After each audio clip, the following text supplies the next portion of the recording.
Hello everyone and welcome to my presentation. It's called Computer Aided Assessment used by mathematics and engineering mathematics students and their lecturers. So this was part of a study that I was involved in. I was a tutorial leader, so I wasn't directly teaching the group. It was used with mathematics and engineering mathematics students.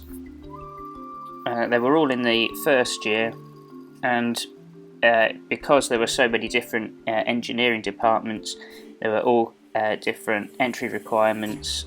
In many of the first year modules in maths and mathematics or engineering, they would have to do summative tests that are computer based, and they would typically have to do between 2 and 4 of these per module per semester.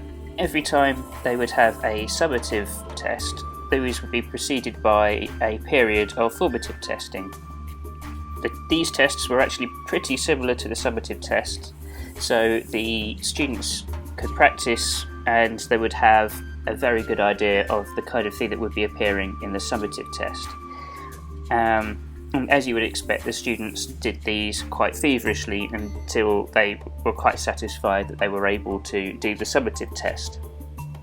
Most of the questions were multiple choice, some were numerical input, and this was a particular problem for mathematics. It's very difficult to communicate mathematics with a computer. So, as part of this study, I interviewed 6 lecturers and 7 students, asked them what their goals were, and lecturers were quite keen to test conceptual understanding, and they were quite keen to engage the students in doing some mathematics between their lectures, which they suspected they weren't doing. The students, when they described their goals, they were actually pretty shallow, as you would expect. They just related most of their goals for learning in terms of marks and what they can take into the exam and the marks that they can secure towards their module marks. Now, it's important to note that actually the summative test actually contributed towards the module marks, but tended to be a very small percentage, say around 10%, perhaps even less. But the learning goals were implicit.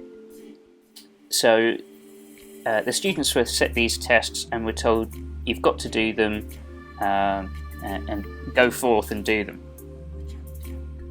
Now, there are some problems with implicit learning goals, and I'll just pick out one for a start. What happens if you get 100% in one of these tests? If you don't know what the learning goals are, you don't really know what this 100% means. You might think you're on top of the world, that you're a pretty bright person, and that in terms of what the lecturer wants from you, you've done everything. You've done everything that you can for this piece of work. That's it, learning finished. Of course, that's not actually what we're trying to tell students. That is how students interpret it, and that's when they stop studying. So here we have Bloom's taxonomy, remembering at the bottom, synthesizing at the top. Now, if you're going to test conceptual understanding, you really want to be getting towards the top. But interviewing the lecturers, it was quite clear that the first 3 weren't really assessed in this way. They were quite clearly applying. They were being asked to carry out procedures after all. In terms of understanding and remembering, the lecturers weren't really all that sure whether that was going on. In terms of understanding, anecdotally, the lecturers felt that the students were able to pass the test without really trying, and in fact some students were able to complete the test in a matter of seconds, probably using mathematical software. So understanding not really necessary for that one. In terms of remembering, because of the limited size of the computer labs, the students couldn't all be invigilated in one place at one time.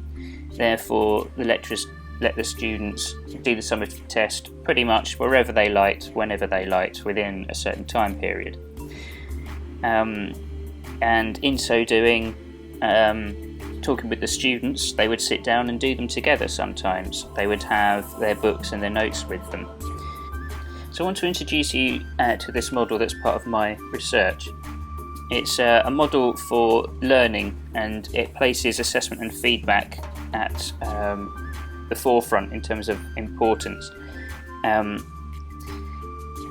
What it claims is that every participant in a learning scenario has a goal in mind that they want to achieve. Now, it might be quite shallow in terms of the student wanting to achieve 100%, or it might be quite specific and intellectual, if you like. The student might want to gain a deep understanding of a particular concept. So they set these learning goals. Assessment is important because it tells the student, or it gives the students the opportunity to determine whether or not they've achieved those learning goals or not. There's no other way. That's what assessment is. It's the proof, the opportunity to prove that learning has taken place. And feedback is what tells the student whether they've achieved their learning goals or not. Of course, hopefully they do, and they do so first time. In which case, what should happen is that the student should be able to choose a more challenging learning goal, and they can continue on this learning cycle.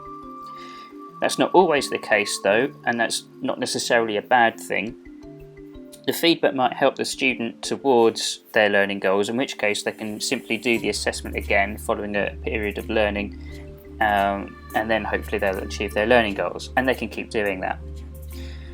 However, it might be that the feedback tells the student maybe you were too ambitious. You need to learn a particular concept before you move on to a more complicated one, in which case they should reconsider their learning goals. What this model suggests is that an assessment is effective while the student can carry on using that assessment to stay on that learning cycle. So it puts a big onus on assessment to ensure that students are choosing appropriate learning goals. Lecturers and peers have a role in that, but assessment has a role in that too. So I indicated before with the implicit learning goals what assessment what achieving 100% says to a student. So if we have a case here where a student wants to achieve 100%, and using those formative assessments, they could do them again and again until they reach 100% in their tests, and then when the summative test is ready they can do that too. And more often than not they do actually achieve 100% in the summative test, but it doesn't lead on to anything that implies that the learning's finished, so they don't choose a more challenging learning goal. They simply wait for the next test or lecture, whichever comes first. But that's not always the case either. So a student might want to achieve 100%, use the formative assessment to get to where they want to, but when it comes to the summative test, they don't get the 100% and they don't achieve their learning goals. So, reflections on the project and on the assessment.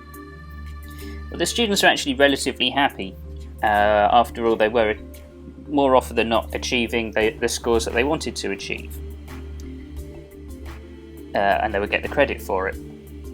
The lecturers were relatively happy. They don't tend to be a happy bunch anyway, but they were quite happy that the assessments were giving students sufficient motivation to go and study between lectures, which was the primary purpose of the assessment. The assessment seemed to tick all the boxes, but didn't do anything more. There was a bit of dissatisfaction that there were other systems available that could do more complicated things, that could potentially test conceptual understanding, that was a bit more robust, could test a wider variety of mathematical content. So since then, they got a brand new system in.